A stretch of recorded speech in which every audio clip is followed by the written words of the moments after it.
क्यों खास है ब्राह्मण वोट बैंक? उत्तर प्रदेश में ब्राह्मणों की संख्या भले ही करीब 12% हो, लेकिन उनका प्रभाव इससे कहीं अधिक है। लगभग 100 से 110 विधानसभा सीटों पर ब्राह्मण मतदाता हार और जीत तय करते हैं। ग्रामीण और कस्बाई इलाकों में ब्राह्मणों की सामाजिक स्वीकारता उन्हें नैरेटिव सेट करने वाला वर्ग बनाती है। 1989 तक यूपी में कांग्रेस का मुख्य आधार ब्राह्मण, दलित, मुस्लिम गठबंधन था।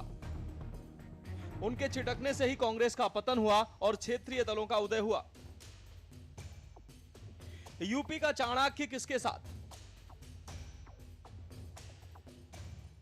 उत्तर प्रदेश की सत्ता का रास्ता क्या इस बार मंदिर और मंडल से इतर जनेऊ के जरिए तय होगा? दरअसल 2027 की सियासी बिसात बीत चुकी है और केंद्र में है उत्तर प्रदेश का ब्राह्मण वोट बैंक। जिस समाज को कभी किंग मेकर कहा जाता था, आज उसे साधने के लिए बीजेपी की प्रबुद्ध बैठकों से लेकर सपा की परशुराम पॉलिटिक्स और बसपा के ब्राह्मण दलित गठजोड़ की होड़ लगी है। आपको बता दें कि पिछले 3 दशकों का इतिहास रहा है कि ब्राह्मण जिस तरफ झुका, लखनऊ की गद्दी उसी की हुई। 2007 में बसपा, 2012 में सपा और 2017-2022 में बीजेपी इसका प्रमाण है। विपक्ष भगवान परशुराम को प्रतीकात्मक रूप से आगे बढ़ा रहा है, जबकि सत्ता पक्ष अपनी उपलब्धियों और राम मंदिर के जरिए इस वर्ग को जोड़े रखना चाहता है। यहाँ सवाल यह है कि क्या ब्राह्मण समाज केवल सम्मान और प्रतिनिधित्व पर वोट देगा या कानून व्यवस्था और महंगाई जैसे मुद्दे इस बार प्राथमिकता बदलेंगे? यूपी में जाति का क्या है आंकड़ा? ब्राह्मण 10 से 12%, राज्य की राजनीति में सबसे प्रभावशाली सवर्ण समूह। राजपूत ठाकुर 7 से 8%, वैश्य 3 से 4%, अन्य कायस्थ, त्यागी आदि 1 से 2%, यादव 9 से 10%, ओबीसी में सबसे ज्यादा। कुर्मी पटेल 4 से 5%, मौर्य, कुशवाहा, शाक्य 4 से 5%, लोध 3 से 4%, निषाद, कश्यप, मल्लाह 4%, जाट 2 से 3%, मुख्यतः पश्चिमी यूपी में। जाटो, चमार 11 से 12%, एससी आबादी का आधे से अधिक हिस्सा। पासी 3 से 4%, धोबी, कोरी, वाल्मीकि 3 से 4%। यूपी पॉलिटिक्स और ब्राह्मण फैक्टर। आपको बता दें कि उत्तर प्रदेश में बीजेपी की कोशिश है कि कैसे भी समाजवादी पार्टी के पीडीएफ फॉर्मूले को फेल किया जाए।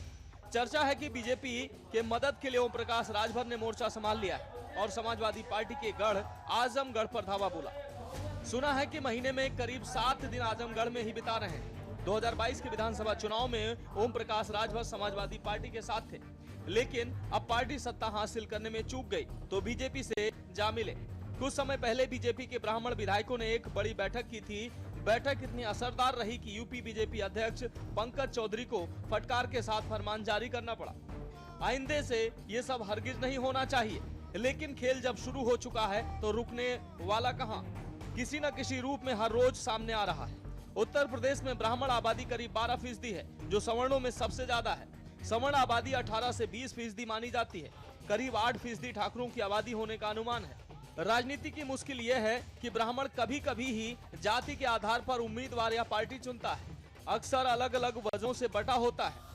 फिलहाल बटुकों के साथ दुर्व्यवहार का यह मामला भी तूल पकड़े हुए है और नाराजगी दूर करने की कोशिश हो रही है। जाति के आधार पर राजनीति करने वाली पार्टियों और कई नेताओं की दुकान तो ब्राह्मणों को भला बुरा बोलकर ही चलती आ रही है, लेकिन अब वे भी काफी सजग नजर आ रहे हैं। पहले तो सभी वोट कांग्रेस को ही मिला करते थे, बाद में बीजेपी ब्राह्मण बनिया पार्टी के रूप में समझी जाने लगी, लेकिन मायावती की सोशल इंजीनियरिंग ने साफ कर दिया था कि किसी एक को मुगालते में नहीं रहना चाहिए।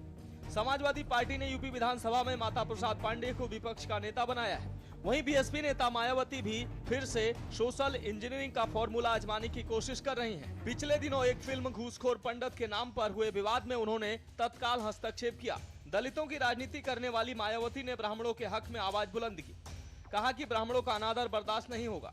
ब्राह्मणों को लेकर गरमाई सियासत में कांग्रेस की भूमिका दिलचस्प है। वह एक खामोशी सी अख्तियार किए हुए है। एक वजह तो राहुल गांधी की ओबीसी मुहिम लगती है और दूसरी यूपी में समाजवादी पार्टी के साथ चुनावी गठबंधन।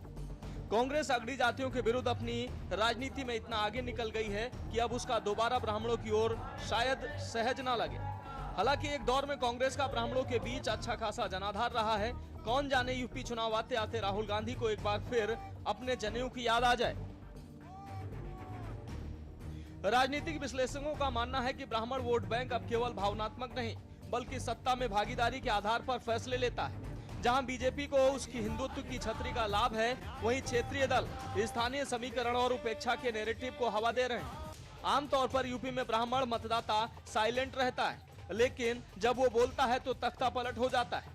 बीजेपी के लिए चुनौती अपने इस बेस को बचाए रखने की है, तो विपक्ष के लिए चुनौती उस भरोसे को जीतने की है जो पिछले एक दशक से भगवा खेमे में शिफ्ट हो चुका है। स्पेशल डेस्क के न्यूज इंडिया।